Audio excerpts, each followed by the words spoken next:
الحمدللہ رب العالمین والصلاة والسلام علی سید الانبیاء والمرسلین وعلی آلہ واصحابہ اجمعین اما بعد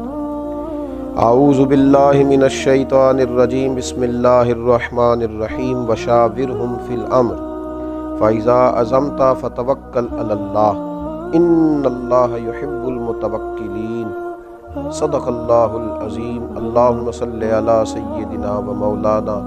محمد معدن الجود والکرم وآلہ وصحبہ وبارک وسلم۔ حمد و صلوات کے بعد روحانی مسائل اور روحانی بیماریوں میں سے ایک بڑی بیماری ہے اعتماد خلق، مخلوق پر بھروسہ کرنا۔ اللہ تبارک و تعالیٰ نے رسول پاک صلی اللہ علیہ وسلم نے جو دین عطا فرمایا ہے ہمیں، اس دین میں اسباب اختیار کرنے کا حکم دیا گیا ہے، لیکن بھروسہ اسباب پر نہیں کیا جائے گا، بھروسہ مسبب الاسباب پر کیا جائے گا۔ اسباب اختیار ضرور کیے جائیں گے لیکن توکل اپنے رب کریم پر رکھا جائے گا۔ ہوتا یہ ہے کہ ہمارے ہاں بہت زیادہ اعتماد کر لیا جاتا ہے، بہت زیادہ امیدیں لوگوں سے وابستہ کر لی جاتی ہیں۔ اس کا نقصان پھر یہ ہوتا ہے کہ امیدیں چونکہ عام انسانوں سے وابستہ کی جاتی ہیں، وہ کمزور ہوتے ہیں، تو بہت ساری امیدیں ٹوٹتی ہیں۔ ان ٹوٹتی ہوئی امیدوں پر بہت سارے لوگ پریشان بھی ہوتے ہیں، شکوے بھی کرتے ہیں اور نقصان بھی اٹھاتے ہیں۔ خلق پر زیادہ اعتماد نہ کیا جائے، اعتماد تو خالق پر کیا جائے۔ کتنے ہی لوگ ہیں جو زمانے میں مایوسی کی گفتگو اس لیے کرتے ہیں کہ انہوں نے بہت سارے لیڈروں کے وعدوں پر یقین کر لیا تھا، ان کی لمبی اور زبردست تقریروں کو سچ مان لیا تھا، پھر ہوا یہ کہ ان کی جب امیدیں ٹوٹنے لگیں تو وہ لوگ پریشان ہونے لگے۔ اس لیے اسباب پر بھروسہ نہیں، یہ مسلمان کی شان ہے۔ جب اس کا یہ ذہن بن جائے، جب اس کو یہ بات نصیب ہو جائے کہ اس نے ہر حال میں بھروسہ اپنے رب کریم پر کرنا، پھر وہ طاقتور ہوتا ہے، پھر وہ مضبوط ہوتا ہے، پھر زندگی کی بہت ساری چیزوں کو وہ بڑی آسانی سے نبھا جاتا ہے، بہت ساری مشکلات سے وہ بڑے سکون کے ساتھ گزر جاتا ہے۔ اگر اللہ تعالیٰ پر بھروسہ ہو تو دشوار گزار گھاٹیوں پر بھی انسان وجد اور سرور کے ساتھ وقت طے کر جاتا ہے۔ قرآن مجید میں سورہ آل عمران میں اللہ تبارک و تعالیٰ نے نبی پاک علیہ السلام سے فرمایا وَشَاوِرْهُمْ فِي الْأَمْرِ، اور کاموں میں ان سے مشورہ لو،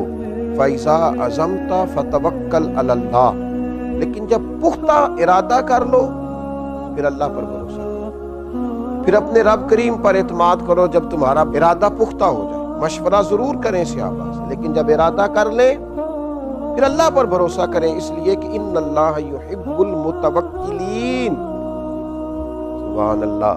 فرمایا بے شک اللہ توکل کرنے والوں سے پیار کرتا ہے۔ یہ اللہ پر بھروسہ کرنے والے اللہ کے پیارے ہیں، اللہ ان سے محبت کرتا ہے۔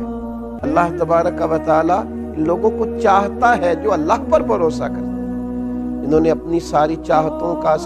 کیا خوبصورت مثال ہے سیدنا ابراہیم خلیل اللہ کی، آگ میں پھینکا جا رہا ہے، اتنے بڑے مجمع میں دور دور تک اپنا دوست کوئی دکھائی نہیں دے رہا، کوئی نہیں ہے اپنائیت کا اظہار کرنے والا، ہمدردی کا اظہار کرنے والا، منجنیق میں ڈالا جا رہا ہے، میلوں پھیلی ہوئی آگ میں پھینکا جائے گا، فرشتہ حاضر ہوا ہے،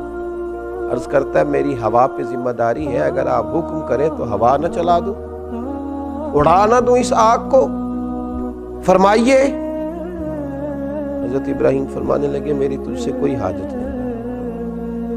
پھر بارش کے فرشتہ عرض گزار ہے حضور اگر اجازت ہو تو ایسا می برساؤں کہ یہ ساری آگ ٹھنڈی ہو جائے۔ فرمایا تجھ سے کوئی حاجت نہیں ہے۔ واتخذ اللہ ابراہیم خلیلا، میری تو اس سے حاجت ہے جس نے مجھے خلیل بنایا ہے، میرا بھروسہ تو اپنے رب کریم پر ہے۔ اعتماد خلق چھوڑ دیا، اب آرزوؤں کا مسکن، محبتوں کا منبع، دعاؤں کی جگہ، ہر چیز اپنے رب کو مان لیا۔ اب وہ جس حال میں رکھے گا اسی حال میں رہنا ہے، اب وہ جو عطا کرے گا اسی پر شاکر ہونا ہے، وہ جس آزمائش میں ڈالے گا اس پر صابر ہونا ہے، جس رستے چلائے گا خوشی سے چلنا ہے۔ بھروسہ اللہ پر، اعتماد اپنے رب پر، اپنے مالک کریم کی ذات پر، ساری توجہات اسی کے دیے ہوئے پر قناعت، اسی پر صبر، اسی کا شکر، اسی کے لیے دل کی ساری چاہتیں، اسی کی طرف انسان کا سارا رجوع۔ میرے نبی اکرم نور مجسم شفیع معظم صلی اللہ تعالیٰ علیہ وسلم نے جب اپنے صحابہ کے دلوں میں یہ بات پوری طرح ڈال لی تھی نا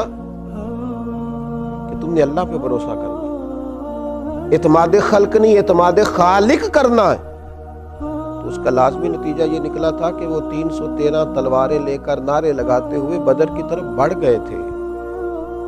دوسری طرف بھروسہ تھا تلواروں پر، نیزوں پر، برچھیوں پر، تعداد پر، یہاں بھروسہ تھا اللہ رسول پر۔ نتیجہ کیا نکلا؟ جن کا رب رسول پر بھروسہ تھا انہیں فتح نصیب ہو گئی، اور جو دنیا کے ظاہری اسباب پر بھروسہ کیے ہوئے تھے وہ خائب و خاسر ہو کر لوٹ گئے۔ اسباب سارے اختیار کیے جائیں گے، کوشش تمام اسباب کی جائے گی، لیکن سارے اختیار حاصل کر کے وہ جو میرے رسول پاک صلی اللہ تعالی علیہ وسلم نے صحابی سے کہا تھا نا کہ اونٹ کو پہلے باندھ لے، لیکن باندھنے کے بعد بھی بھروسہ اللہ پہ کرنا، یہ خیال رکھنا کہ اسے چور سے، ڈاکو سے، ہر چیز سے اس کی حفاظت اللہ تعالیٰ کرے، اسباب اختیار کریں، محنت کریں، جد و جہد کریں، لیکن لوگوں سے امیدیں رکھنی چھوڑ دیں۔ ہر وقت دوسروں پر یہ شکوہ کرنا کہ تو میرے حقوق ادا کر، تو میرا خیال کر، تو میری بات سن، تو میرے اوپر توجہ دے، تو میری باتوں میں دلچسپی کا اظہار لے، اسے چھوڑ دیں۔ اپنی توجہات کا مرکز رب رسول کو بنائیں، اللہ تبارک و تعالیٰ کی ذات والا صفات کے ساتھ دل لگائیں۔ میرے نبی اکرم صلی اللہ تعالیٰ علیہ وسلم نے فرمایا جو شخص اللہ پر بھروسہ کرتا ہے اور اسی کا ہو کے رہتا ہے، بھروسہ کرتا ہے اور رب ہی کا ہو کے رہتا ہے، فرمایا رب تعالیٰ اس کے ہر کام میں کفایت کرتا ہے اور اسے وہاں سے رزق دیتا ہے جہاں سے اس کا گمان بھی نہیں ہوتا۔ اور حضور فرماتے ہیں جو دنیا پر توکل کرے اور اسی کا ہو کے رہ جائے، پھر اللہ بھی اسے دنیا کے حوالے کر دیتا ہے، وہ دنیا ہی کا اسے کر دیتا ہے اللہ تعالیٰ، وہ دنیا ہی کا ہو جاتا ہے۔ جب اس نے اعتماد ہی مخلوق پہ کیا ہے، جب اس نے اعتماد ہی خلق پر کیا ہے، جب اس نے سارا کچھ بنا ہی لوگوں کو لیا ہے، جب اس نے اپنے تعلقات کو ہی سب کچھ سمجھا ہے، تو پھر اللہ تعالیٰ اسے دنیا کے سپرد کر دیتا ہے، اپنی ساری دعاؤں کو، اپنی ساری التجاؤں کو، اپنی ساری محبتوں کو، اپنی ساری دلچسپیوں کو، اپنے الفتوں کے سارے رنگوں کو اللہ رسول کی طرف موڑ دیں، اسی طرف اپنا سارا رخ کر لیں۔ جب کوئی رب کریم کا ہو جاتا ہے تو اللہ تبارک و تعالیٰ کبھی اپنے بندوں کو مایوس نہیں کرتا، وہ کبھی اپنے بندوں کو تنہا نہیں چھوڑتا، وہ کبھی اپنے بندوں کو دنیا کے سپرد نہیں کرتا، وہ کبھی اپنے بندوں کو رسوا نہیں کرتا، وہ کبھی اپنے بندوں کو کسی معاملے میں تنہا نہیں کرتا۔ اللہ سے جب کوئی بندہ دل لگا لیتا ہے تو پھر قرآن مجید کے لفظوں کو نہ بھولیے گا کہ اللہ تبارک و تعالیٰ نے کس محبت سے فرمایا کہ ان اللہ یحب المتوکلین، جو اللہ پہ بھروسہ کریں اللہ تو ان سے محبت کرتا ہے، اللہ تو ان سے پیار کرتا ہے۔ اللہ تبارک و تعالیٰ ہمارے دلوں میں صرف اپنی ہی محبت پیدا فرمائے، اپنی بارگاہ کا بھروسہ نصیب کرے۔ آخر دعوانا الحمدللہ۔